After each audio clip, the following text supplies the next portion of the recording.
ሰላም ጤና ይስጥልን ክቡራትና ክቡራን ተመልካቾቻችን ከናሁ ቴሌቪዥን ዞትር በዚህ ሰዓት ወደ እናንተ የሚደርሰው የዛሬ ዕለት ረቡዕ ሰኔ 3 2018 ዓ.ም የተለያዩ የሀገር ቤትና የባህር ማዶ ስፖርታዊ መረጃዎች ከአሁኑ ሰዓት ጀምሮ ወደ እናንተ ይደርሳሉ። እስከ መረጃዎቻችን ፍጻሜ ድረስ አብራችሁ እንድትቆዩ የምንጋብዛችሁ የመረጃዎቹ አዘጋጅና አቅራቢ ገዛኸኝ ሄንዱላ፣ የካሜራ ባለሙያችን ቢቂላ ተስፋዬ ከኛ ጋር ቆይታ ያደርጋል። በድጋሚ አብራችሁ እንድትሆኑ እንጋብዛችኋለን። አብራችሁ ነው።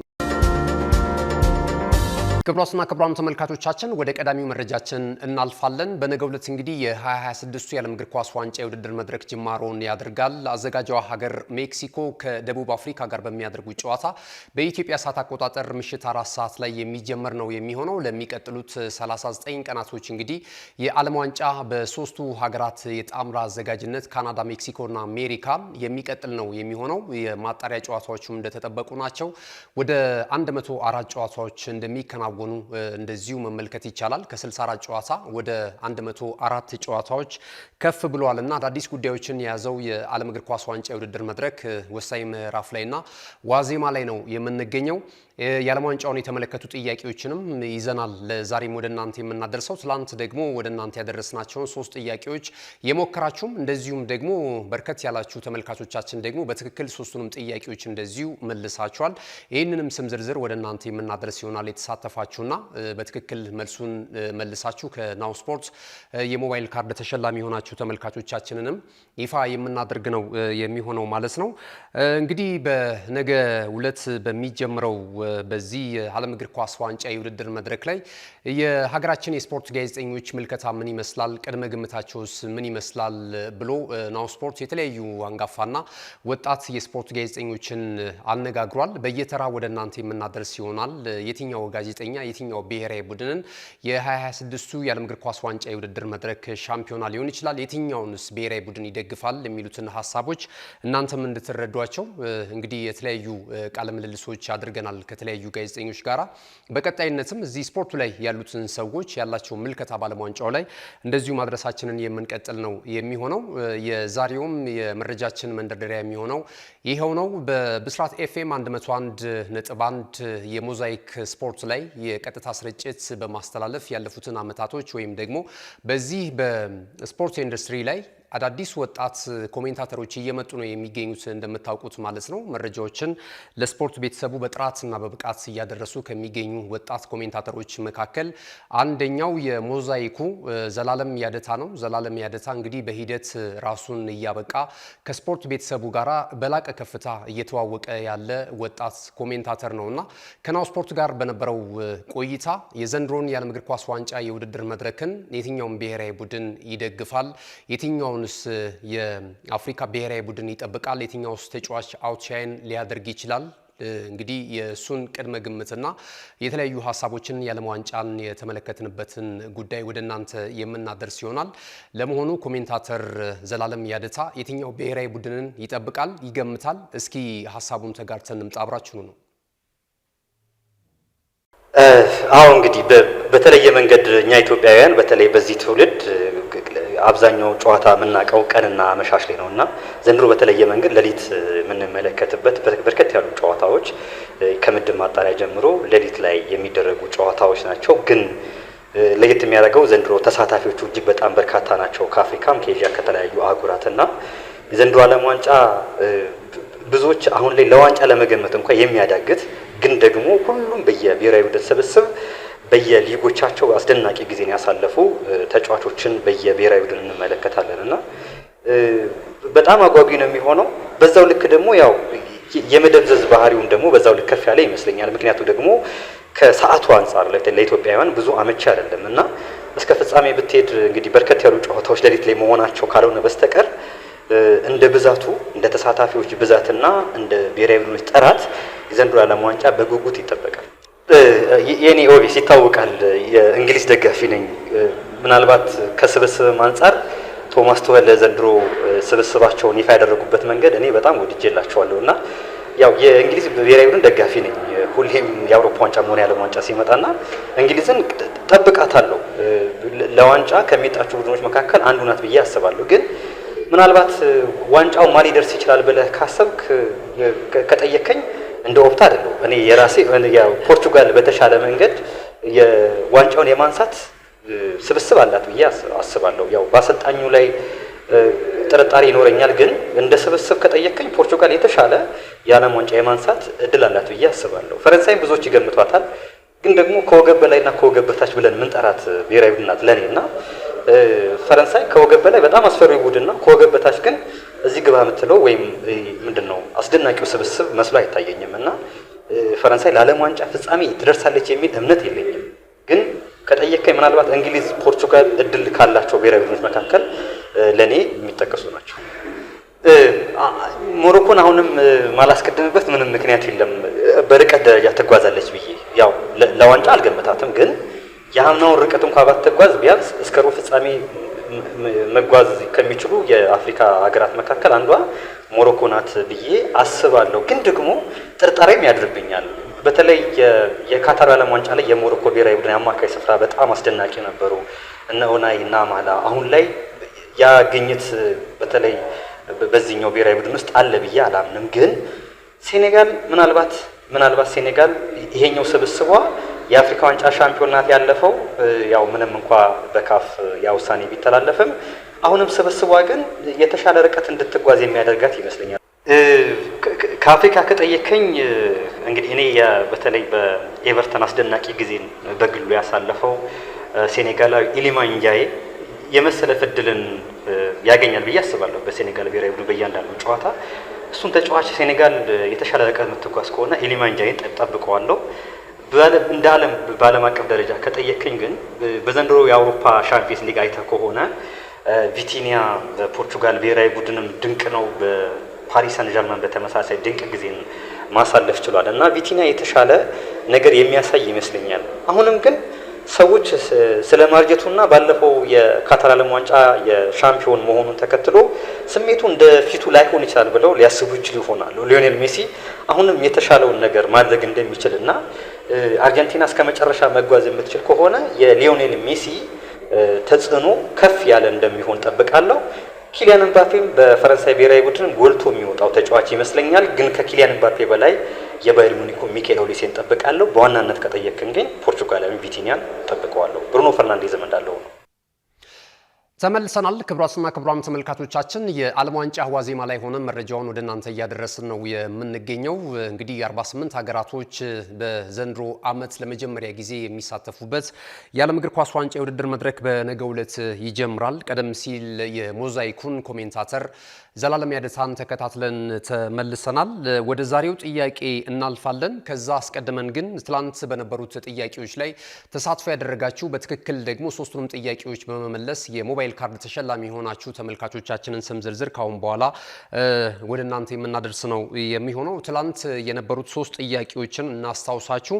አንደኛ የብራዚል ብሔራዊ ቡድን የምንጊዜም ከፍተኛ ጎል አስቆጣሪው የትኛው ተጫዋች ነው የሚል ጥያቄ ነበር። በርከት ያላችሁ መላሾቻችን ወይም ደግሞ ተከታታዮቻችን ይህንን ምላሽ በትክክል አግኝታችሁታል። ኔይማር ጁኒየር ነው የብራዚል ብሔራዊ ቡድን የምንጊዜም ከፍተኛ ጎል አስቆጣሪው ተጫዋች አሁን ላይ 34 ዓመቱ ላይ የሚገኘው ኔይማር ጁኒየር ነው። ኔይማር ጁኒየር ከሀገር ቤት እስከ ባህር ማዶ በመላው ዓለም በሚባል ደረጃ ብዙ ተከታዮች ያሉት ድንቅ የፊት መስመር ተጫዋች ነው። እንደውም በግል ትልልቅ የዋንጫ ክብሮችን ትልልቅ የሽልማት እውቅናዎችን ማግኘት አለበት የሚሉ ብዙ የእግር ኳሱ ቤተሰቦች አሉና ጉዳት እንግዲህ የታሰበውን ያህል ተጫዋቹ አቅሙን እንዳያወጣ ሲፈታተነው እንደነበረ እናውቃለን። በባርሴሎና በተለይ የሊዮኔል አንድሬስ ሜሲ የሱዋሬዝ እና የራሱ የኔይማር ጥምረት እጅግ በጣም ድንቅ የነበረበትን የውድድር ዓመታቶች ተመልክተናል። ከዚያም እንደዚሁ በፒኤስጂ ቤትም ጥሩ ቆይታ ማድረግ ችሎ ነበረ። ወደ ሳውዲ ፕሮ ሊግ አቅንቶ ደግሞ ባሊላል የታሰበውን ያህል ሳይሆን የቀረበትንና ውስን ጨዋታዎችን ብቻ አድርጎ ወደ አሳዳጊው ሀገር ወይም ክለብ ሳንቶስ የተቀላቀለበትን አጋጣሚ ማንሳት ይቻላል። በሳንቶስ እንግዲህ በብራዚል ሊግ እየተወዳደረ ጥሪ የተደረገለት ኔይማር ጁኒየር አሁንም ከጉዳት ጋር እየታገለ ይገኛል። የመጨረሻው የዓለም ዋንጫ ሊሆን ይችላል ተብሎ እየተገመተ በሚገኘው በዚህ የዓለም እግር ኳስ ዋንጫ የውድድር መድረክ ላይ ቢጫው የለበሰውን የብራዚል ብሔራዊ ቡድን ማሊያ አጥልቆ ለመጨረሻ ጊዜ ለመጫወት ሀገሩን ለመወከል ከፍተኛ ጉጉት ጥረት እያደረገ ቢገኝም ነገር ግን ደግሞ አሁንም እንግዲህ መጠነኛ ጉዳት አለበት። ነገር ግን ደግሞ የብሔራዊ ቡድኑ አሰልጣኝ ካርሎ አንቸሎቲ ደግሞ ከጉዳቱ እያገገመ እንደሚገኝና በጥሩ መልካም ጤንነት ላይ እንደሚገኝ እየገለጹ ነው የሚገኙት። ምናልባት የመጀመሪያ ጨዋታው ሊያልፈው ይችላል የምድብ ጨዋታ። ከዛ በኋላ ግን ኔይማር ጁኒየር በብራዚል ብሔራዊ ቡድን ልንመለከተው የምንችልበት እድል ሰፊ ስለመሆነ ይህም ለአድናቂዎቹ እጅግ በጣም አስደሳች ዜና መሆኑ እየተነገረ ነው የሚገኘውና ኔይማር ጁኒየር እንግዲህ የብራዚል ብሔራዊ ቡድን የከፍተኛ ጎል አስቆጣሪነቱን ትራክ በቀዳሚነት እየመራ እንደሚገኝ ለመግለጽ ነው። ይህንን ኔይማር ብላችሁ የመለሳችሁ ተመልካቾቻችን በጣም ልክ መሆናችሁን ለመግለጽ ነው። ሌላኛው እንደዚሁ በመክፈቻው ጨዋታ ነገ ምሽት በሚደረገው የ26ቱን የዓለም እግር ኳስ ዋንጫ የውድድር መድረክ የመክፈቻ ጨዋታ የትኞቹ ሀገራቶች ናቸው የሚያደርጉት የሚለው ደግሞ ሁለተኛው ጥያቄያችን እንደነበር ታስታውሳላችሁና አዘጋጇ ሀገር ሜክሲኮና ደቡብ አፍሪካ የሚያደርጉት ጨዋታ ነው የመክፈቻው ጨዋታ ያላችሁ ተመልካቾቻችን ወይም መላሾቻችን ትክክል ናችሁ። ሶስተኛው ጥያቄ በዘንድሮ ዓመት በዓለም እግር ኳስ ዋንጫ የውድድር መድረክ ከመክፈቻው እስከ መዝጊያው የፍጻሜው ጨዋታ ስንት ጨዋታዎች ይከናወናሉ? የጨዋታዎቹ ብዛት ስንት ናቸው? የሚል ጥያቄ ነበር ወደ እናንተ ያደረስነው። 104 ጨዋታ ያላችሁ ተመልካቾቻችን በትክክል መልሳችሁታል ማለት ነውና ሶስቱንም ጥያቄ በመመለስ እንደዚሁ ተሳትፎ ያደረጋችሁ ተመልካቾቻችን አላችሁ። እጅግ በጣም እናመሰግናለን። ይህ የመረጃ ሰዓታችን እንግዲህ የዓለም ዋንጫው እስከሚጠናቀቅ ድረስ የዓለም ዋንጫን የሚመስሉ የዓለም ዋንጫን ጉዳዮች በስፋት የሚያነሱ መረጃዎችን መለዋወጣችንን የምንቀጥል ነው የሚሆነው ማለት ነው። በዚህ በትላንት በነበሩት ጥያቄዎች ላይ ተሳትፎ ያደረጋችሁና በትክክል ምላሹን የሰጣችሁን ተመልካቾቻችን እንግዲህ እንደሚከተለው ይቀርባሉ። ሳውሌ ዳኜ በተከታታይ የእናንተ ተመልካች ነኝ፣ ነገር ግን ስሜን እንኳን አየር ላይ ስታውሉ ሰምቼ አላቅም የሚል ቅሬታ አቅርቦብን ነበረ። እንቀበላለን አስተያየትና ቅሬታውን። ሳውሌ ዳኜ በትክክል የተሳተፉ እየመለሱ ካሉ ተመልካቾቻችን መካከል አንደኛው ነው። የዚህም ሶስቱም ጥያቄዎች ላይ ተሳትፎ ማድረግ ችሏል። እንደዚሁ እሱ ያውቃል ወንዴም በተመሳሳይ ጥያቄውን መመለስ ችሏል። ንጉሴ ተሰማ፣ እሸቱ ማሩ፣ ሞላ ዋለ፣ ሰለሞን ተስፋዬ፣ ኃይለማርያም ዳኜ፣ ኤልያስ ወልዱ፣ አሌክስ ዳዮሪ፣ ታደለ ሙልጌታ እንደዚሁም ታመነ አመኑ ሆኗል ማለት ነው። ትላንት በነበረው የዓለም እግር ኳስ ዋንጫን የውድድር መድረክ የተመለከቱትን ጥያቄዎች በትክክል መመለስ የቻሉ ተመልካቾቻችን እነዚህ ናቸው። የዛሬውን አንደኛውን ጥያቄ ወደ እናንተ እናደርስና ሌሎች ስፖርታዊ መረጃዎችን ወደ እናንተ አስከትለን የምናቀርብ ነው የሚሆነው ማለት ነው። በዘንድሮ በ26ቱ የዓለም እግር ኳስ ዋንጫ የውድድር መድረክ ለስንት ቀናቶች ያህል ይቆያል? የመጀመሪያው ጥያቄያችን ይሄ ነው። ደግሞ አለው የዘንድሮ ወይም ነገ ምሽት መክፈቻውን የሚያደርገው የ26ቱ የዓለም እግር ኳስ ዋንጫ የውድድር መድረክ ለምን ያህል ቀናቶች ይቆያል? ከመክፈቻው እስከ መዝጊያው ድረስ ያሉትን ቀናቶች ቆጥራችሁ እንድታደርሱን እንደዚሁ እንጋብዛለን። ሌሎች ተጨማሪ ሁለት ጥያቄዎችን ደግሞ በየመረጃዎቻችን ማዕከል ወደ እናንተ የምናደርስ ነው የሚሆነው። መልእክቶች ይኖሩናል። እነሱን ተከታትለን እንመለስ።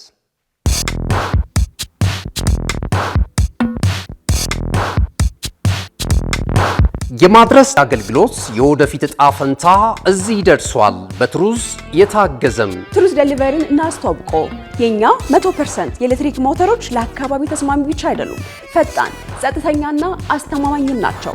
ያለምንም ጫጫታ፣ ያለምንም ጭስ የእርስዎ ጥቅል በሰዓቱ ይደርሳል። በቀጥታ ክትትል ላይፍ ትራኪንግ ሁሉንም ነገር ይቆጣጠሩ። ጥቅሎ እስከ ደጃፎ ድረስ ያለውን እንቅስቃሴ በቀጥታ ይመልከቱ። ደህንነት ቅድሚያ የምንሰጠው ጉዳይ ነው። በእኛ የተቀባይ ማረጋገጫ ሪሲቨር ኮንፈርሜሽን ዘዴ ጥቅሎ በትክክለኛው እጅ መግባቱ እናረጋግጣለን። እርስዎ ያረጋግጣሉ፣ እኛም እናስረክባለን። እገዛ ይፈልጋሉ? ቡድናችን ሁልጊዜ በ8194 ዝግጁ ነው። ትሩዝ ዴሊቨሪ ለአካባቢ ተስማሚ፣ ደህንነቱ የተጠበቀና የቀጥታ ክትትል ያለው። ዛሬውኑ በ8194 ይደውሉ። ተመልሰናል። ክቡራትና ክቡራን ተመልካቾቻችን ይህ ናሁ ቴሌቪዥን ነው። ናሁ ስፖርትን በመከታተል ላይ ትገኛላችሁ። የዕለተ ረቡዕ ሰኔ 3 2018 ዓ.ም የተለያዩ መረጃዎች ወደ እናንተ እየደረሱ ይገኛሉ። ከመልእክቶች አስቀድመን እንግዲህ የተለያዩ ዓለም ዋንጫን የተመለከቱ መረጃዎችና ጥያቄዎችንም ወደ እናንተ እያደረስን ነው የምንገኘው። በዚህ በነገ ምሽት ላይ ጅማሮውን በሚያደርገው የ23ኛው የዓለም እግር ኳስ ዋንጫ የውድድር መድረክ ላይ ከምንመለከታቸው አዳዲስ ሀገራት መካከል አንደኛዋ ደሴታዊ ሀገር የሆነችው ካራሳዎ ወይም ካራካኦ የምትባለው ብሔራዊ ቡድን ነው። እንግዲህ ይሄ ብሔራዊ ቡድን ገና ምስረታውን ካደረገ እንኳን 15 ዓመታቶች ብቻ ናቸው የተቆጠሩት። 2011 ላይ ነው እቺ ሀገር የተመሰረተችው ማለት ነውና ብዙዎችን እያነጋገረች ትገኛለች። ከኔዘርላንድ አገዛዝ ነፃ እንዳልሆነች ሙሉ ለሙሉ እየተገለጸ ነው የሚገኘው ማለት ነውና ብዙዎች የእግር ኳሱ ቤተሰቦች በዚህ የዓለም ዋንጫ የማጣሪያ ውድድሮች ላይ ነው በርካቶች እያወቋት የሚገኙትና ብዙ አነጋጋሪ ነገሮችን እያስመለከተች ትገኛለች። በተለይ ደግሞ ወደ ዓለም እግር ኳስ ዋንጫ የውድድር መድረክ ወደ ውድድሩ ስፍራ ሀገረ አሜሪካ በሚያቀኑበት ሂደት ላይ በሶሻል ሚዲያው በተለይ በስፋት እየተራገበላቸው የሚገኘው አንደኛው ጉዳይ የጉዟቸው ሁኔታ ነው። የተጠቀሙበት ለጉዞ የተጠቀሙበት የትራንስፖርቴሽን ሂደት በመኪና ነው የሄዱት። ወልድ የሆነ የተማሪዎች ለጉዞ የሚጠቀሙበት ዳኮታ በተለምዶ ተብሎ የሚጠራውን አይነት መኪና እየተጠቀሙ ነው የሚገኙት ማለት ነው። በምስሉ ላይ እንደምትመለከቱት ብዙዎች እንግዲህ አድናቆታቸውንም እየገለጹ ነው የሚገኙት። የህዝብ ብዛቷ 158,000 ነው። የካራሳኦ ይላታል አንዳንዶች ደግሞ ካራካኦ ትባላለች እና ምድብ 5 ላይ ነው የምትገኘው ከሀገረ ጀርመኒ እንደዚሁም ከአፍሪካዊቷ ሀገር አይቬሪ ኮስት እና ኢኳዶር ጋር ነው የተደለደለችው ካራሳኦ ማለት ነው። በዚህ የዓለም እግር ኳስ ዋንጫ የውድድር መድረክ ላይ እንግዲህ በቀጣይ ምን አይነት ነገር ልንመለከት እንችላለን? ምን አይነት ጉዞ ሊኖራት ይችላል በዓለም እግር ኳስ ዋንጫ የውድድር መድረክ ላይ? ለነገሩ እንደነ ኬቨርዲም የመሳሰሉ ሀገራቶች እንግዲህ ትንሽ የህዝብ ብዛት ይዘው ወደ ዓለም እግር ኳስ ዋንጫ የውድድር መድረክ ያቀኑበት ነውና ብዙ አዳዲስ ነገሮችን እየተመለከትንበት የምንገኘው ከወዲሁ የዓለም እግር ኳስ ዋንጫ የውድድር መድረክ በነገው ዕለት ጅማሮውን ያደርጋል። እናንተ የታዘባችሁት ከዚህ በፊት ያላያችሁት ነገር ግን ደግሞ ከወዲሁ በዚህ የዓለም እግር ኳስ ዋንጫ የውድድር መድረክ እየሆኑ ያሉትን ጉዳዮች እና ትዝብታችሁን ልታደርሱን ትችላላችሁ። በዚህ የዓለም እግር ኳስ ዋንጫ የውድድር መድረክ ላይ አንደኛውን ጥያቄ አስከትዬ ወደ እናንተ ላደርስ ነውና በዚህ በዓለም እግር ኳስ ዋንጫ የውድድር መድረክ ላይ የአፍሪካን ወክለው ከሚሳተፉ 10 ሀገራት ብሔራዊ ቡድኖች መካከል 5ቱን ሲጥቀሱልን እንወቃቸው በከፊል እንግዲህ የ5ቱን ሀገራት ብሔራዊ ቡድኖች በዓለም ዋንጫ ላይ የሚሳተፉትን እንድታሰፍሩልን ሁለተኛው ጥያቄ አድርገናል። 10 ናቸው እንደሚታወቀው፣ 5ቱን ግን በከፊል እናንተ እነዚህ ብላችሁ እንድትጽፏቸው እንፈልጋለን። ሁለተኛው ጥያቄ ይህንን የሚመስለው። ሶስተኛውን የዓለም ዋንጫ ጥያቄ በመውጫችን ላይ ወደ እናንተ እናደርሳለን። ሌሎች መረጃዎችን እንመልከት። አሰልጣኝ ጆዜ ሞሪኒዮ እንግዲህ የሪያል ማድሪድ የወደፊቱ አሰልጣኝ መሆናቸው ተረጋግጧል። ለሚቀጥሉት 3 የውድድር ዓመታት ሎስ ብላንኮቹን እየመሩ እኚህ አነጋጋሪና ውጤታማ አሰልጣኝ የሪያል ማድሪድ አለቃ ሆነው ቴክኒካል ኤሪያው ላይ እንመለከተዋለን። ብዙ አደራ ተጥሎባቸዋል። ምክንያቱም ያለፉትን 2 ዓመታት እንደሚታወቀው ሪያል ማድሪድ ያለ ዋንጫ ክብሮች ነው ማጠናቀቅ የቻለው ማለት ነውና ዣቢ አሎንሶን ሞክረውት ነበረ። እንግዲህ ያልተሳካ የውድድር ዓመታትን ማሳለፉን ተከትሎ እንግዲህ ከሪያል ማድሪድ ጋር መለያየቱ ይታወቃል። በምክትል አሰልጣኙ አልቫሮ አርቢዮላም የነበራቸው ቆይታ ያን ያህል ውጤታማ ነበረ ለማለት አይቻልም። ሁለተኛ ደረጃን ይዘው ነው ያጠናቀቁት በላሊጋ። በአውሮፓ ቻምፒየንስ ሊግ የውድድር መድረክም በጊዜ ነበር የተሰናበቱት እንደምናስታውሰው ማለት ነውና እነዚህን ጉዳዮች የተመለከትንበት የሪያል ማድሪድ የሁለት የውድድር ዓመታት ዋንጫ አልባ ጉዞ ብዙዎችን ሲያነጋግር ነበረ። አሁን ግን ከ2010 እስከ 2013 ለ3 የውድድር ዓመታት ቆይታ ያደረጉት ፖርቹጋላዊ ኢንተርናሽናል ራሳቸውን ልዩ ሰው በማለት የሚጠሩት ጆዜ ሞሪኒዮ የነጮቹ አለቃ ሆነው ተመልሰዋል ማለት ነው። ትልልቅ ተጫዋቾችን የማምጣት ፍላጎት አላቸው። ከወዲሁ ለኔ አጫዋት ይመቹኛል የሚሏቸውን ተጫዋቾች ለክለቡ ሰዎች እያቀረቡ ነው የሚገኙት። አንደኛው እንግዲህ የአርሰናልን የተከላካይ ስፍራ ተጫዋች የሆነውን የግራ መስመር ተጫዋቹን እንደዚሁ ሪካርዶ ካላፊዮሪን ለማምጣት ፍላጎታቸው ከፍተኛ ስለመሆኑ እየተገለጸ ነው የሚገኘው። አሁንም የመጀመሪያውን ጥያቄ ስለማቅረባቸው ተገልጿል። የተጫዋቹ ሁነኛ አድናቂ መሆናቸውም ለሷቸው አጫዋትም እንደሚመች ነው እየገለጹ የሚገኙት። አርሰናል ደግሞ ረጅም ፕሮጀክት ከዚህ ተጫዋች ጋር እንዲያዘም እየተገለጸ ነው የሚገኘው። እዚህ ቦታ ላይ እንዲቀጥልላቸው ከሚፈልጉ ተጫዋቾች መካከል አንደኛው ሪካርዶ ካላፊዮሪ ነው ተብሏልና መድፈኞቹ ይህንን ተጫዋች ለነጮቹ አሳልፈው ይሰጡታል ወይ የሚለው ነገር እጅግ በጣም አጠያያቂ ነው። ከዚህ ቀደም በአንዳንድ አጋጣሚዎች በነበረው ቆይታ ከመገናኛ ብዙሃን ጋራ ከአርሰናል ጋራ ረዘም ያሉ ዓመታቶችን በኤምሬትስ ማቆየት እፈልጋለሁ፣ በተለይ ደጋፊዎቹ ያላቸው ከበሬታ እጅግ በጣም ድንቅ ነው የሚል ሀሳብ ሰጥቷልና የካላፊዮሪ የወደፊት እጣ ፈንታውን የተመለከተ ሁኔታ እንግዲህ የብዙዎችን ግራ እያጋባ ነው የሚገኘው። ከዓለም እግር ኳስ ዋንጫ የውድድር መድረክ መጠናቀቅ በኋላ እነዚህ ጉዳዮች መልክ ሊኖራቸውና ሊቋጩ የሚችሉበት እድል አለ። በእርግጥ የጣሊያን ብሔራዊ ቡድን በዚህ በዚህ የዓለም እግር ኳስ ዋንጫ የውድድር መድረክ ላይ ተሳታፊ እንዳልሆነ ይታወቃል። ካላፊዮሪ ጥሩ ዝግጅት አድርገው ለአዲሱ የውድድር ዘመን እንደዚሁ ጊዜ ከሚኖራቸው ተጫዋቾች መካከል አንደኛው ነው እየተባለ ነው የሚገኘው። የተጫዋቹን ፍላጎት በቀጣዩ 10 ዓመታት የክለቡ ስፖርቲንግ ዳይሬክተር አንድሪያ ቤርታ በሚያመጧቸው ተጫዋቾች እንደዚሁም ደግሞ የአርቴታ የአጨዋወት ዘዬ ታጅቦበት አርሰናል ለሚቀጥሉትም የውድድር ዓመታት የሊጉን የዋንጫ ክብርና መሰል ትልልቅ የዋንጫ ክብሮችን የማሳካት ፕሮጀክት ውስጥ ይህ ተጫዋች ስሙ መኖሩ እየተገለጸ ነው የሚገኘውና እነዚህ ጉዳዮች በምን አይነት መልኩ ታርቀው ይቀጥላሉ የሚለው ነገር ይጠበቃል። ከዚሁ ከሪያል ማድሪድ መረጃ ሳንወጣ ሪያል ማድሪድ እንግዲህ ከዋክብቶችን ማደኑን ቀጠለበት ያለበትን ሁኔታ እናስታውሳለን። ፍሎሬንቲኖ ፔሬዝ ለሚቀጥሉት ዓመታቶችም የክለቡ ፕሬዝዳንት ሆነው የሚቀጥሉ ነው የሚሆነው ማለት ነውና እሳቸው ቃል የገቡት አንድ ተጫዋችን የማስፈረም ፍላጎት አላቸው እስከ 150 ሚሊዮን ፓውንድ ፈሰስ በማድረግ ማለት ነውና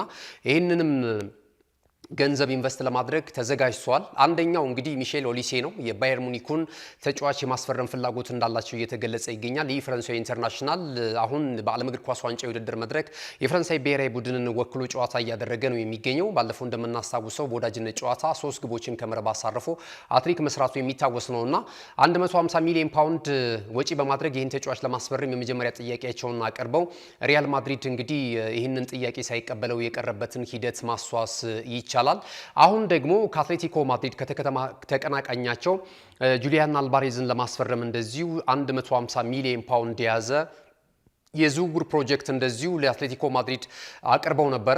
አትሌቲኮ ማድሪዶች ግን በተአምር በፍጹም ይህንን ተጫዋች ለከተማ ተቀናቃኛቸው ለሪያል ማድሪድ አሳልፈው የመስጠት ፍላጎት እንደሌላቸው እየተገለጸ ነው የሚገኘው ማለት ነውና ጁሊያን አልቫሬዝ የሪያል ማድሪድ ብቻ አይደለም ራሱ የካታሎናው ክለብ ባርሴሎና እንደሚፈልገው ሲገለጽ ነበረ። እንደውም አንዳንድ ከወደ ስፔን የሚወጡ የመረጃ ምንጮች ተጫዋቹ ካታሎናን ወይም ደግሞ ባርሴሎናን ለመቀላቀል ከፍተኛ ፍላጎት አለው ተብሏል። ውሳኔም ስለማሳለፉ ነበር ሲገለጽ የነበረው።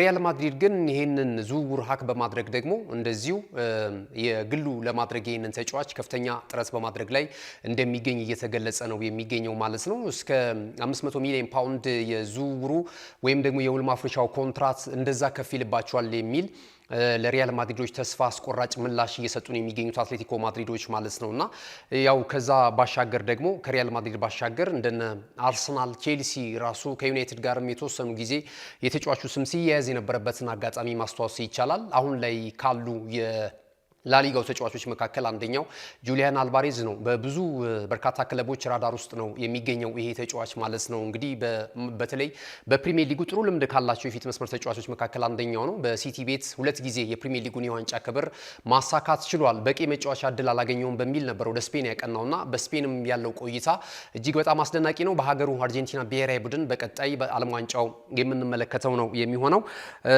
ሪያል ማድሪዶች ግን ይህንን ተጫዋች ለማስፈረም አሁንም እንደዚሁ ስራዎችን አጠናክረው ስለመቀጠላቸው እየተገለጸ ነው የሚገኘው። አርሰናል በተመለከተ ኤታን ንዋኔሪን እንደዚሁ ለመግዛት የሚፈልግ ክለብ 50 ሚሊዮን ፓውንድ ክፍያ መፈጸም ይኖርበታል የሚል ማረጋገጫ ሰጥቷል። ወይም ደግሞ የተጫዋቹን ዋጋ ለጥፎበታል ማለት ነው። በውሰት ተጫዋቹን ለማዘዋወር አስተን ቪላ፣ ኒውካስል ዩናይትድን የመሳሰሉ ክለቦች እንደዚሁ ወደ አርሰናል ደጅ እየጠኑ እንደሆነ እየተገለጸ ነው የሚገኘው። አርሰናል ግን የአካዳሚውን ፍሬ ስለሆነ ይህ ተጫዋች በቀጣይ ልምድ አካብቶ በውሰት ሰጥተውት እንዲመጣ ነው የሚፈልጉት የሚሉ መረጃዎችም እየወጡ ነው የሚገኙት። ነገር ግን ተጫዋች ደግሞ በቋሚነት ወደ ሌላ ክለብ መሄድ ከፈለገ 50 ሚሊዮን ፓውንድ እንደዚሁ የክለቡ ገዢ እንደሚጠበቅበት ሐሳብ እየሰጡ ነው የሚገኙት ማለት ነውና ኤታን ንዋኔሪን በተመለከተ የእናንተ ሐሳብ አስተያየት ምን ይመስላል? በቀጣይ ከአርሰናል ጋር ቆይታ ቢኖረው የተሻለ ነገር ራሱን አጎልብቶ ጥሩ ነገር ማምጣት ይችላል ብላችሁ ታስባላችሁ? ከዚህ ቀደም እንግዲህ ወደ ፈረንሳዩ ክለብ ማርሴ አቀንቶ ጥሩ እንቅስቃሴ ሲያደርግ ነበር፣ በተለይ በአሰልጣኝ ሮቤርቶ ዲዘርቢ በነበሩበት ሰዓት ላይ ማለት ነውና አሁን ላይ እንግዲህ 50 ሚሊዮን ፓውንድ ለኤታን ንዋኔሪ አርሰናል ዝውውር እንደሚፈልግ እየተነገረ ነው የሚገኘው። ማንቸስተር ዩናይትድ እንደዚሁ ክሪስቲያን ሮሜሮን ከሰሜን ለንደኑ ክለብ ቶተንሃም ሆትስፐርስ ለማስፈረም ጥያቄ ለማቅረብ እየተዘጋጀ እንዳለ እየተገለጸ ይገኛል። ይህን የዓለም እግር ኳስ ዋንጫ የውድድር መድረክ አሸናፊውን ተጫዋች ለማምጣት ብዙ ክለቦች ቢፈልጉም አሁን ግን ማንቸስተር ዩናይትዶች በተለይ የኋላ መስመራቸውን እጅጉን ጠንካራ ለማድረግ የተለያዩ ስራዎችን በመስራት ላይ እንደሚገኙ ነው መረጃዎች እየወጡ የሚገኙት። የተጫዋቹ አድናቂ ነው ተብሏል። አሰልጣኝ ማይክል ካሪክም ይህ ተጫዋች እንዲመጣላቸው ይፈልጋሉ። በቶተንሃም ሆትስፐርስ የመቀጠል ፍላጎት የለውም ተብሏል። እንደውም ወደ ስፔን አሊያም ደግሞ ወደ ሳውዲ ፕሮ ሊግ ሊያቀና ይችላል የሚሉ መረጃዎች ሲወጡ ነበርና ዩናይትዶች ይህን ዝውውር ለመፈጸም አሁን ገፍተው እየሄዱበት ያለበት ሁኔታ እየተገለጸ ይገኛል። ከዩናይትድ ጋር በተያያዘ እንደዚሁ አሌክስ ስኮትን ከበርንማውዙ ለማምጣት ፍላጎት አላቸው ተብሏል። የተጫዋቹን ዋጋ እንግዲህ የበርንማውዝ እግር ኳስ ክለብ አመራሮች 80 ሚሊዮን ፓውንድ ሊሆን እንደሚችል እየተነገረ ነው የሚገኘው። ዋጋው ወደድ ብሏል። 20 ዓመቱ ላይ ነው የሚገኘው። እጅግ በጣም በበርንማውዝ ያለፉትን የውድድር ዓመታቶች ድንቅ ጊዜን እያሳለፉ ከሚገኙ ተጫዋቾች መካከል አንደኛው ነውና ብዙ የፕሪሚየር ሊጉ ክለቦች ይፈልጉታል አርሰናልን ጨምሮ። ነገር ግን ማንቸስተር ዩናይትዶች ይህንንም ተጫዋች ማስፈረም ፍላጎታቸው ከእለት ወደ እለት እየጨመረ እንደሚገኝ ቲም ቶክ የተሰኘው የመረጃ ምንጭ እያስነበበ ይገኛል። ሌሎችም መረጃዎች የመረጃ ምንጮች እንደዚሁ እየተቀባበሉት ይገኛሉ ማለት ነው። የቼልሲን መረጃ እንመልከት። ቼልሲ አርዳ ጉለርን የማስፈረም ፍላጎቱ እንደዚሁ እያየለ ስለመምጣቱ እየተገለጸ ነው የሚገኘው። የሪያል ማድሪዱ ቱርካዊ ኢንተርናሽናል ለማስፈረም ብዙ ክለቦች ይፈልጋሉ። ሪያል ማድሪድም ይህ ወጣት ተጫዋች በክለብ ውስጥ እንዲቆይ ፍላጎት አለው ተብሏል። ነገር ግን ደግሞ የምዕራብ ለንደኑ ክለብ ቼልሲ በተለይ ዣቪ አሎንሶ በሪያል ማድሪድም እያለ የተጫዋቹ ብቃት እጅግ በጣም ጥሩ መሆኑንና ማደግ የሚችል ክህሎት እንዳለው እምነቱ አለው ተብሏል እና ቼልሲዎች ይህን ተጫዋች የማስፈረም ፍላጎት አላቸው ተብሏል። የበለጠ ደግሞ ዣቪ አሎንሶ ተጫዋቹ እንዲመጣለት ከፍተኛ ጥረትና ግፊት በማድረግ ላይ ይገኛል በክለቡ አመራሮች ላይ የሚሉ መረጃዎች እየወጡ ነው የሚገኘው። ቀጣይ የአርዳ ጉለር ማረፊያ የት ሊሆን ይችላል ወይስ በሪያል ማድሪድ ይቀጥላል የሚለው ነገር እንግዲህ ቀጣይ ከቀናቶች በኋላ መክፈቻውን በሚያደርገው የዝውውር ሁኔታ ላይ የምንመለከተው ነው የሚሆነው ማለት ነው። የአርሰናል ሌላኛው የዝውውር መረጃ እየሆነ እየተመለከት ነው የምንገኘው የኤማኑኤል ኤምቤባን የማስፈረም ፍላጎት አለው ተብሏል። ይህንም ተጫዋች ለማምጣት እንደዚሁ እንቅስቃሴ ስለመጀመራቸው የክለቡ ስፖርቲንግ ዳይሬክተር መረጃዎች እየወጡ ነው የሚገኙት። ክቡራትና ክቡራን ተመልካቾቻችን ካለን ሰዓት አንጻር የመረጃ ሰዓታችንን እዚህ ላይ እናበቃለን። መረጃዎቻችንን ከማጠናቀቃችን አስቀድመን ግን አንድ የመጨረሻውን ሶስተኛውን የዓለም ዋንጫን የተመለከተውን ጥያቄ ይዘን እንመጣለን። አብራችሁ ነው። ካሽጎ በየትኛውም ዓለም ሆነው በማንኛውም ሰዓት ለወገኑ የሚደርሱበት ፈጣን የገንዘብ መላኪያ ተከፈተሎ። ማስተርና ቪዛ ካርዶን በመጠቀም ከ5 እስከ 20 ዶላር የሚልኩበት አዲስ የገንዘብ መላኪያ መንገድ። ካሽጎን ለየት የሚያደርገው የትኛውም የገንዘብ ዝውውር በፍጥነት አገልግሎት ከመስጠቱም ባሻገር ለማንኛውም አገልግሎት ምንም አይነት ክፍያ አለመጠየቁ ነው። በሀገራችን ታሪክ ገንዘብን ከውጪ ወደ ሀገር ቤት በማስተላለፍ በመተግበሪያ መልክ አገልግሎት መስጠት የጀመረው የመጀመሪያው ሀገር በቀል የገንዘብ መላኪያ ዘዴ ካሽጎ ከ4500 በላይ ባሉ የባንክ ቅርንጫፎች አገልግሎት እየሰጠ ይገኛል። ገንዘቦን በሰኮንዶች ልዩነት ውስጥ ይፈልጉ በአካውንቶ ወይንም በእጆ ቆጥረው የሚወስዱበት ልዩ ዘዴ። በቅርቡ ሁሉንም ኢትዮጵያዊ ባለቤት ለማድረግ ጉዞ የጀመረው ካሽጎ ዛሬውኑ መተግበሪያውን በስልኮ ላይ በመጫን የአገልግሎቱ ተጠቃሚ ሆኑ። ፍጥነት መለያችን፣ ኢትዮጵያን መክፈቻችን፣ ካሽጎ ነው መላኪያችን። ካሽጎ የአዲሱ ትውልድ ብራንድ። ክቡራትና ክቡራን ተመልካቾቻችን የመረጃችን የመጨረሻው ምዕራፍ ላይ ደርሰናል። ቀደም ሲል እንግዲህ በየመረጃዎቻችን መካከል የዓለም ዋንጫን የተመለከቱ ሁለት ጥያቄዎችን ወደ እናንተ አደርሰናል። አሁን የመጨረሻ ሶስተኛውን ጥያቄ ወደ እናንተ የምናደርስ ነው የሚሆነው። ሁለቱን ጥያቄዎች ለማስተዋወስ ያህል የመጀመሪያው ጥያቄያችን የዓለም እግር ኳስ ዋንጫ የውድድር መድረክ የዘንድሮ ለስንት ያህል ቀናቶች ይቆያል ነው። የቀኑን መጠንና ብዛት ነው የምትነግሩን ማለት ነው። ለምን ያህል ጊዜ የዓለም እግር ኳስ ዋንጫ የውድድር መድረክ ከመክፈቻው እስከ መዝጊያው የዋንጫ ስነስርዓት ድረስ ለምን ያህል ቀናት ቆይታ ያደርጋል የሚለው ጥያቄ ነው የመጀመሪያው። ሁለተኛው ደግሞ በዚህ የዓለም እግር ኳስ ዋንጫ የውድድር መድረክ ላይ አፍሪካን ከሚወክሉ 10 ሀገራት ብሔራዊ ቡድኖች መካከል የአምስቱን ሀገራት ብሔራዊ ቡድን ጥቀሱ ነው የሚለውና በከፊል እንግዲህ አፍሪካን ከሚወክሏት የዓለም እግር ኳስ ዋንጫ የውድድር መድረክ አፍሪካን ብሔራዊ ቡድኖች መካከል አምስቱን ማስቀመጥ ነው። ሶስተኛው ጥያቄና የመጨረሻው የሚሆነው አንደኛውን የዓለም እግር ኳስ ዋንጫ የውድድር መድረክ ያዘጋጀችው ሀገር ማናት? አሁን እንግዲህ 23ኛው የዓለም እግር ኳስ ዋንጫ የውድድር መድረክ ላይ ደርሷል። የዓለም ዋንጫ የመጀመሪያው ዓለም ዋንጫ የተከናወነው እንደሚታወቀው 1930 ላይ ነውና 2030 ላይ እንደሚታወቀው 100ኛ ዓመቱን ይደፍናል። የመጀመሪያውን ወይም አንደኛውን የዓለም እግር ኳስ ዋንጫ የውድድር መድረክ 1930 ላይ ሲጀመር እንደ አውሮፓውያኑ አቆጣጠር የትኛው ሀገር ነበረ ያዘጋጀው የዓለም ዋንጫን ማለት ነው? ይህንን ሶስተኛውን ጥያቄ እንድትመልሱ እንጋብዛችኋለን። ሶስቱንም ጥያቄ አያይዛችሁ በመመለስ የሞባይል ካርድ ሽልማት ከናሁ ስፖርት እንዲበረከትላችሁ እንግዲህ መልካም እድል እንመኝላችኋለን። ስለምትሳተፉ ስለምትሰጡን ሀሳብ አስተያየት እጅግ በጣም እናመሰግናለን።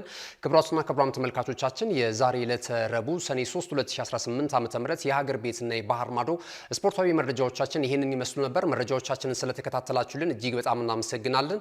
መረጃዎችን ወደ እናንተ በማድረስ ገዛኸኝ ዱላ፣ የካሜራ ባለሙያችን ቢቂላ ተስፋዬ ከኛ ጋር ቆይታ ያድርጓል። መልካም ጊዜ ይሁንላችሁ።